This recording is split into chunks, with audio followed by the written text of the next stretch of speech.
57 à 62.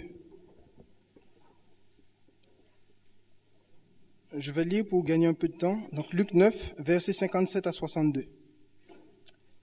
Il est dit, pendant qu'ils étaient en chemin, un homme lui dit, « Seigneur, je te suivrai partout où tu iras. » Jésus lui répondit, « Les renards ont des tanières et les oiseaux du ciel ont des nids, mais le Fils de l'homme n'a pas un lieu où il puisse reposer sa tête. » Il dit à un autre, « Suis-moi. » Et il répondit, « Seigneur, permets-moi d'aller d'abord ensevelir mon Père. » Mais Jésus lui dit, « Laisse les morts ensevelir leurs morts.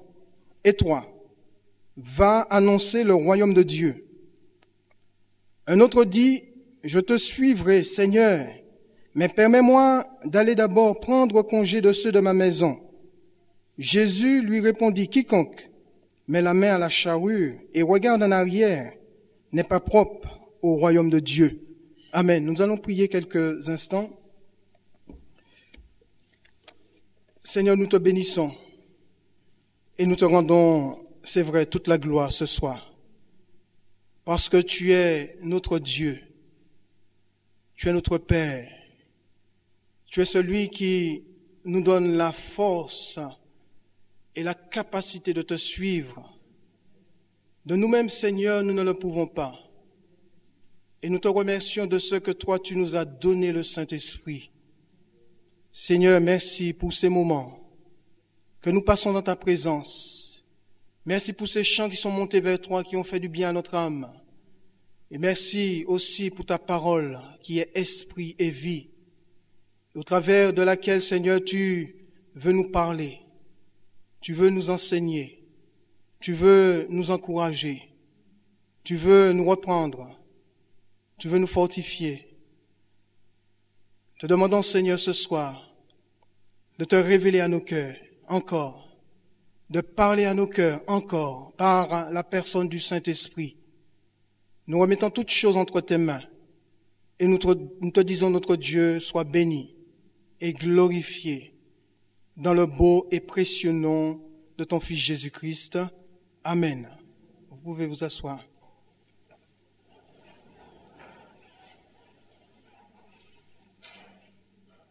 Cette histoire se déroule lorsque Jésus et ses disciples vont faire route pour Jérusalem. On se rend compte, chemin faisant, 3 personnages vont entrer en scène. Et Jésus va avoir un bref entretien avec chacun d'eux. Et je voudrais ce soir, frères et sœurs, m'arrêter sur le tout premier personnage, et plus particulièrement sur sa déclaration. Je voudrais relire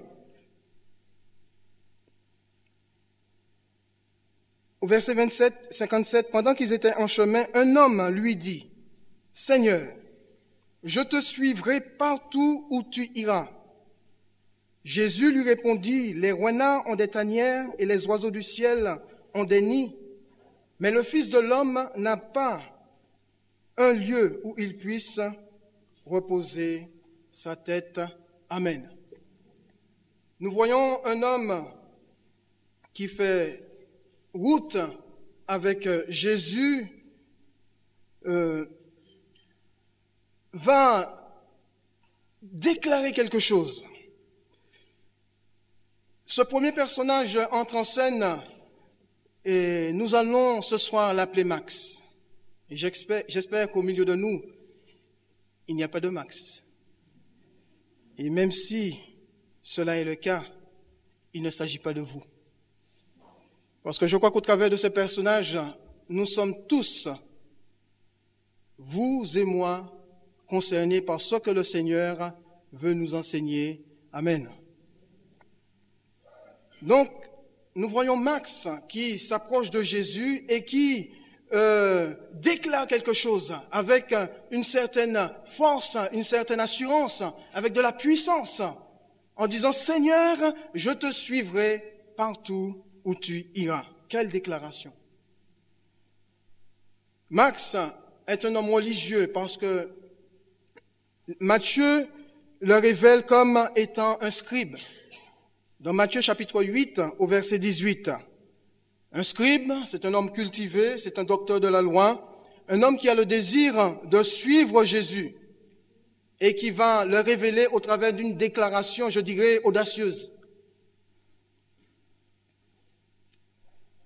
Un homme de bonne famille, un homme qui fait route avec Jésus avec le désir dans son cœur de le suivre.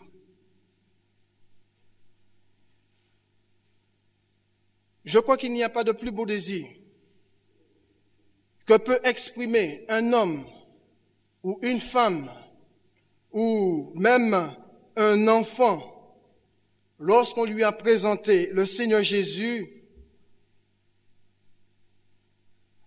si ce n'est celui de vouloir le suivre. Mais il y a dans la déclaration de Max quelque chose qui, quelque part, me dérange.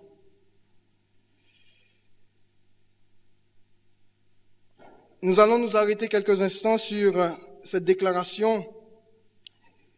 Et je vois que, au travers de cette déclaration, Max a quelque part une trop grande assurance, dans le sens où cette assurance ne repose pas sur le Seigneur Jésus, mais sur lui-même,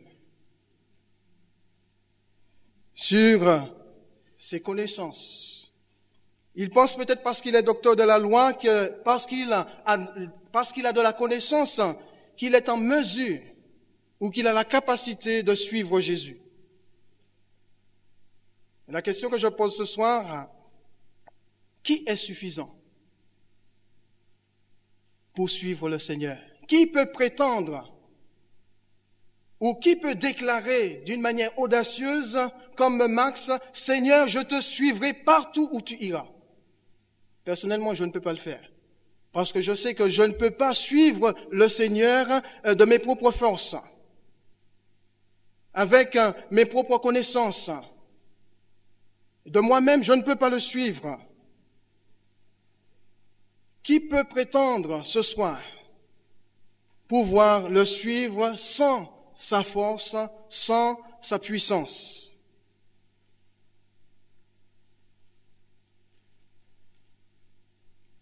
Max pensait qu'il pouvait suivre le Seigneur par les connaissances qu'il avait.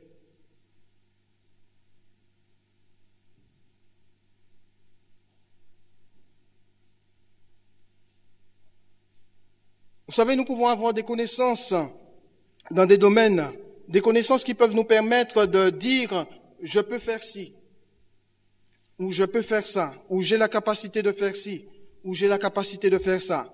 Mais en ce qui concerne le royaume de Dieu, en ce qui concerne les choses de l'esprit, en ce qui concerne la marche avec Jésus, je crois que ces choses-là, ce domaine-là nous dépasse. C'est un domaine que nous ne pouvons pas maîtriser. Et la parole de Dieu nous démontre que les choses spirituelles nous dépassent et que nous ne pouvons pas les appréhender, ou que nous pouvons les appréhender uniquement par l'action du Saint-Esprit au travers de nos vies.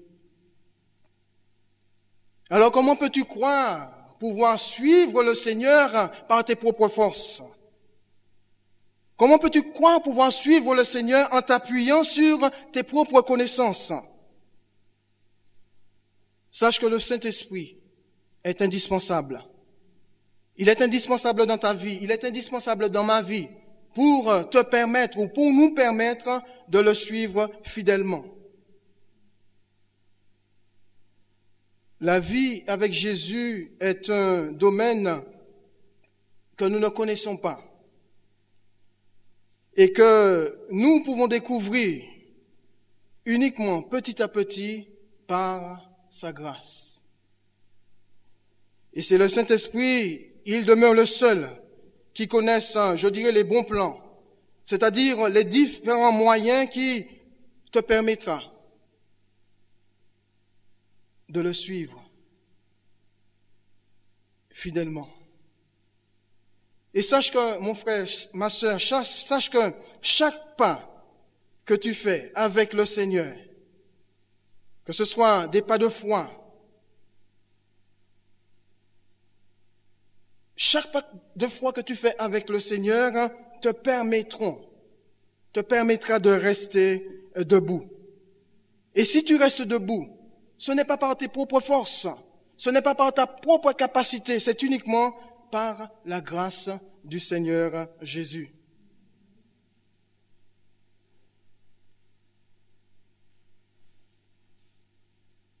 Ni par force, ni par ta propre force, ni par ta propre puissance, mais uniquement par la puissance du Saint-Esprit. Ni par force, ni par puissance, mais par mon esprit, dit le Seigneur Dieu Tout-Puissant. Vous savez, la parole de Dieu nous apporte la connaissance, mais si cette connaissance demeure uniquement au niveau de notre esprit, au niveau de notre tête, et ne trouve pas le chemin de nos cœurs,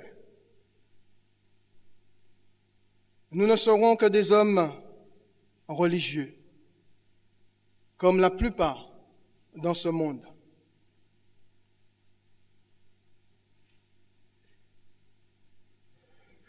Marx pensait par sa connaissance, la connaissance de la parole de Dieu, qu'il pouvait prétendre suivre le Seigneur. Il pensait parce qu'il avait de la connaissance théologique pouvoir ou avoir la capacité de suivre le Seigneur. Je dirais que c'est bien d'avoir de la connaissance. Et même que chaque chrétien, chaque croyant devrait faire le maximum pour connaître la parole de Dieu. C'est indispensable. Si nous voulons une vie de victoire, si tu veux une vie de victoire, si tu veux suivre fidèlement le Seigneur, si tu veux que ta marche soit victorieuse avec le Seigneur, il faut absolument que tu connaisses la parole de Dieu. Fais tout ton possible pour mémoriser cette parole. Et c'est cette parole seule qui te donnera la capacité et la force, juste par la puissance du Saint-Esprit qui vit en toi, de suivre notre Seigneur. Je crois que ce n'est pas facile de suivre Jésus, et je pense que vous êtes d'accord avec moi. Tout au début de ma conversion, je croyais que c'était facile de suivre le Seigneur, mais plus les années avancent, plus je me rends compte ô combien il est difficile de suivre le Seigneur. Non, je n'ai aucune prétention, frères et sœurs, de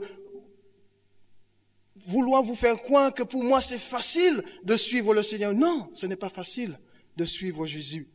Et je crois que le Seigneur a voulu le dire à Max au travers de la réponse qu'il lui a donnée. Non, mon frère, non, ma sœur, ce ne sont pas tes déclarations audacieuses qui te donneront la force et la capacité de suivre Jésus. Et je crois que pour Max, quand il a fait une telle déclaration, je la considère comme pas du tout réfléchie, pas du tout pesée.